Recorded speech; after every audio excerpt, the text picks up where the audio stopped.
1 महिनाभित्र 76 लाख रुपैयाँ जम्मा गर्न नसके यी वृद्ध आमाको छोरा जेल जानेछन्, उहाँको श्रीमान जेल जानेछन्। दर्शकवृन्द, दुबईमा यति बेला युवराज थापालाई 76 लाख ब्लड मनी तोकिएको छ। यो परिवार जो आफैमा गरिब छ, आमा रोगी हुनुहुन्छ, पहिल्यैदेखि खुट्टाको रोगी, अहिले छोराको चिन्ताले मुटुको रोगी हुनुभएको छ। श्रीमतीलाई 2टा छोरा कसरी हुर्काउने भन्ने हम्मे छ। यो अवस्थामा यो परिवारलाई दर्शकवृन्द निकै नै ठुलो सङ्कट। यति बेला उहाँको श्रीमान युवराज, उहाँको छोरा जो 35 वर्षका छन्, आफ्नो आमाको उपचार गरौँला भनेर विदेश गएका थिए। दुबईमा लाइफ गार्डको जागिर गर्दै थिए। त्यही जागिरकै सिलसिलामा स्विमिङ पुलमा एकजना विदेशी नागरिक हार्ट एट्याक भएर मर्छन् र मुद्दा लाग्छ उहाँको छोरालाई। यति बेला युवराज थापालाई फसाइँदैछ। युवराज थापामाथि निकै नै ठुलो दुःख, पीडा र सङ्कट आइलागेको छ। दर्शकवृन्द, युवराज थापा अब 1 महिनाभित्र जेल जाँदैछन्। 1 महिनाभित्र 76 लाख रुपैयाँ जम्मा गर्न यो परिवारले सकेन भने ब्लड मनी स्वरूप 76 लाख रुपैयाँ, नेपाली 76 लाख रुपैयाँ यो परिवारले जम्मा गर्न सकेन, तिर्न सकेन भने यी वृद्ध आमाको छोरा, उहाँको श्रीमान युवराज 1 महिनामै जेल चलान हुँदैछन्। वर्षौँ वर्षका लागि जेल चलान हुँदैछन्। यो दुःख, यो पीडामा सल्यानको त्रिवेणी गाउँपालिकामा रहेको यो परिवार यो अवस्थामा आएको छ। म यति बेला युवराजको घरमै आएको छु। उहाँहरूको यो घटनाबारे थाहा पाइसकेपछि धेरै मार्फत मलाई यहाँ आउनका लागि आग्रह भइसकेपछि म यो ठाउँसम्म आएको छु। यो ठाउँमा आउँदा निकै नै बिजोग अवस्था देखेँ। आमा मुटुको रोगी भइसक्नु भएको छ। खुट्टाको त पहिल्यैदेखि रोगी, हिँड्न सक्नुहुन्न। अहिले यहाँ बसिरहँदा पनि हेर्नुहोस् आफै टोलाइराख्नु भएको छ। यो परिवारलाई हामीले केही थोरै मद्दत गर्न सक्यो भने ठुलो गुण लाग्नेछ। हामी नेपालीलाई दुःख पर्ने बेला जहिले पनि हात फैलाउँछौँ, सहयोगका हातहरू। आज यो परिवारलाई यति ठुलो सङ्कट आइलाग्दा हामी हात खुम्चाएर पक्कै पनि बस्ने छैनौँ। हामीसँग जे जति छ दिएर आज युवराजको ज्यान बचाउने जुन यो पुण्यको काममा तपाईँ हामी सहभागी हुन जरुरी छ।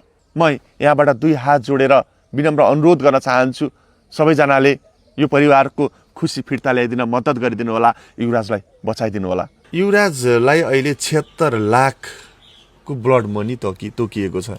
अब यतिका पैसा तपाईँहरू कसरी जुटाउँदै हुनुहुन्छ? कुनै बेला त लाग्छ कि आफ्नै केही अङ्ग किडनी बेचेर पनि उहाँलाई निकाल्न सकिन्छ कि कसरी उहाँलाई निकाल्ने होला भन्ने कुरा के त्यस्तो हुन्छ। आमा त्यत्रो 76 लाख रुपैयाँ कसरी जम्मा गर्ने, छोरालाई कसरी बचाउने, के सोच्नु भएको छ आमा? सोध्ने छोरालाई सोध्ने, अब रातमा दिन रोइरहेन, स्वास्थ्य नै ठिक छैन मेरो। त्यही भएर सबै मिडियाहरूलाई बोलाएको हामीले। आफ्नो घरमा केही छैन, उपाय छैन। अब यिनी डाँडा पाका जग्गाहरू बिग्दैनन्। जस्तो यिनी जग्गा बिग्यो भने घर सबै बिग्यो भने मेरो छोरालाई ल्याउँदो भन्ने लाग्छ। केले ल्याउने उपाय छैन हामीसँग। रकम पैसा त्यत्रो पैसा भएपछि सबै पुग्ने भएपछि छोरो अहिले अर्को देशमा गुलामी भएन बस्ने थिएन। छोराछोरी जसरी पाल्न, आमा बुवालाई पाल्न पनि बाहिर गएन, के काम गर्ला भन्न गयो छोरो। दसैँ तिहारमा घर आउँछु, म घर आउँछु आमा भन्यो, छोरो सामान सुति किनी तयार भ्याऊ। छोरो मुद्दा पर्यो रहेछ। दसैँमा घर आउने पुरै तयारी भइसक्यो, त्यो सामानहरू सबै किनिसक्नु भएको थियो? सबै किन्ने घर आउँछु म भने सामान सोधिस गरी आउने बेला बन्द भयो रहेछ। त्यो बन्द खोलाउनु जाने बेला अदालतले के भन्यो छ, तँलाई यत्रो मुद्दा पर्ने बेला त कहाँ गयो थिइस् भन्यो छ। मेरो छोराले त्यो मुद्दा पर्यो थाहा कि मेसेज पठाएर थाहा हुन्छ कि फोन गरेर थाहा हुन्छ। मेरो छोरालाई के थाहा, होटलले तँलाई केही हुँदैन, मैले पैसा तिरिसकेको छु, काम गर त हटिरहेको भएन मर्या हो, तँलाई केही हुन्न भनेन। त्यति काम लगाइरह्यो, काम गराइरहेछ। अहिले मेरो छोरो साह्रै पीडितमा छ, मेरो साह्रै दुःख छ। मेरा छोरालाई कोटामा भित्र बसिरहेको छ, के खायो होला, के लायो होला, स्वास्थ्य ठिक छैन, काम कासिर हुन्छ, ख्याउ कासे भित्र बन्दित भइगयो। त्यो सबैले सहयोग गरेर मेरो छोरालाई नेपाल ल्याइदिनु।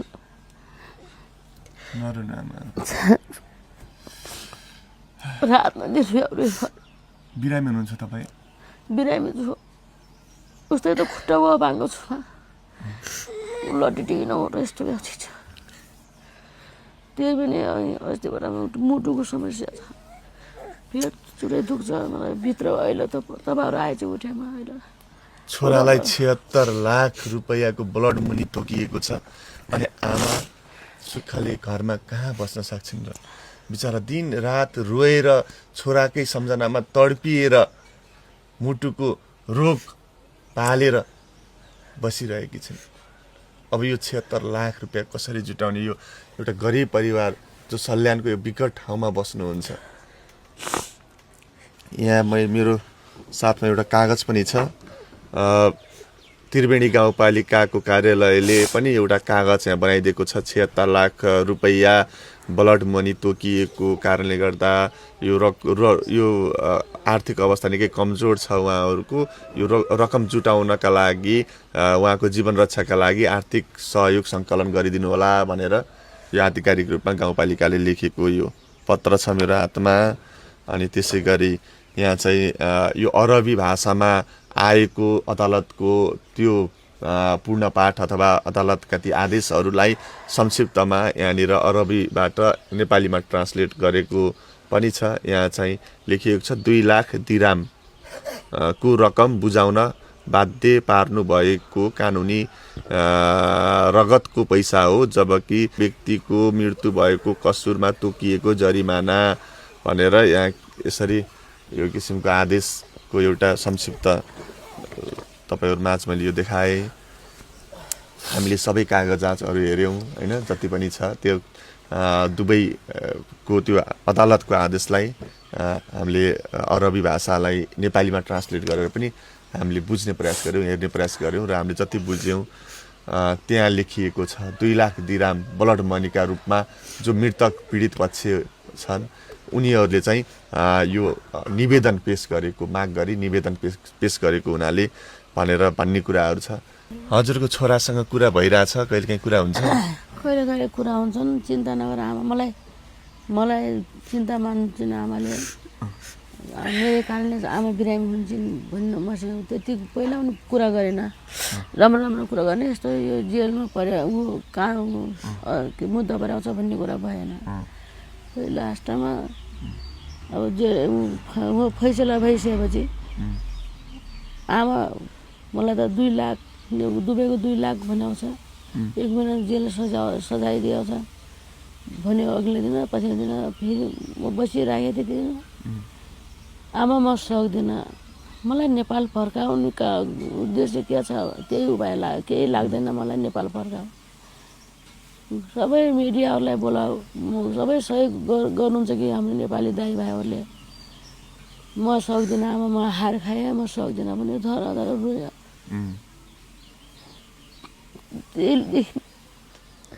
त्यसले रोइरहेछ, आँखा खाली हुने। कतै काम पऱ्यो भने गयो भने भयो न, एक्लै मन टोलाइरहन्छु म। मेरो छोरो कहिले नेपाल आउँदो, मेरो छोरो नेपाल आएपछि म अलिक केही बाँच्ने आधार हुन्थ्यो कि भन्ने लाग्छ। कतिखेर के हुन्छ मलाई थाहा छैन। मेरो दिमाग उतैतिर छ, छोरातिर छ। छोरालाई हेरिरहन्छु, छोरा पीडा छ मलाई, धेरै पीडा छ। छोराछोरी छोरो कहिले नेपाल आउँदा र हाँसी बाँच्न पाए हुन्थ्यो भन्ने लाग्छ। त्यही भएर मेरा छोरालाई ल्याइदिन, सबैलाई आग्रह गर्छु, नेपाली दाइभाइ दिदीबहिनीहरूलाई जसरी पनि मेरा छोरालाई नेपाल ल्याइदिनुहोस्। अझ के हुने हो थाहै छैन, अर्को देश तपाईँको अर्को देशमा के हुने जब नेपाल आउँछ मेरो छोरो त्यतिखेर म लामो सास फेरेर बस्नेछु। मेरो छोरो नेपाल जसरी पनि ल्याइदिनु भन्ने लाग्छ। तपाईँको श्रीमान यो जुन घटना घट्यो नि यो घटना ठ्याक्कै यो कसरी घटेको तपाईँको श्रीमानले केही भन्नुभयो होला नि तपाईँलाई कुरा गर्नुहुन्थ्यो अब जुन घटना नघट्नु पर्ने थियो उहाँको लागि अब त्यो अचानक अब त्यो काम गर्ने ठाउँमा त्यो मान्छेको अब अचानक मृत्यु भयो अब उहाँको कारणले पनि होइन उहाँको जिम्मेवारी सबै पुरा भएको छ त्यहाँ ठाउँमा उहाँ काम गर्ने ठाउँमा तर पनि त्यो मान्छे मरिसकेपछि उहाँ त्यो मान्छेको आरोपहरू लगायो कि त्यहाँको सरकारले अहिले बिना कारण बिना गल्ती त्यत्रो सजाय भोग्नु परेको छ उहाँलाई कति पीडा हुन्छ होला उहाँलाई त्यति कुराले गर्दा के हामी त आज आफ्नै देशमा छ आफ्नै परिवारसँग छ उहाँ त एक्लै हुनुहुन्छ त्यो ठाउँमा त्यत्रो समस्या पर्दाखेरि त्यत्रो केसँग लड्दाखेरि उहाँ एक्लै हुनुहुन्छ क्या कति पीडा हुन्छ होला उहाँलाई कति गाह्रो हुन्छ होला कुराकानी हुन्छ तपाईँसँग कुराकानी गर्नुहुन्छ के भन्नुहुन्छ भन्नुहुन्थ्यो त्यो त्यस्तो परिसकेपछि भन्नुहुन्थ्यो अब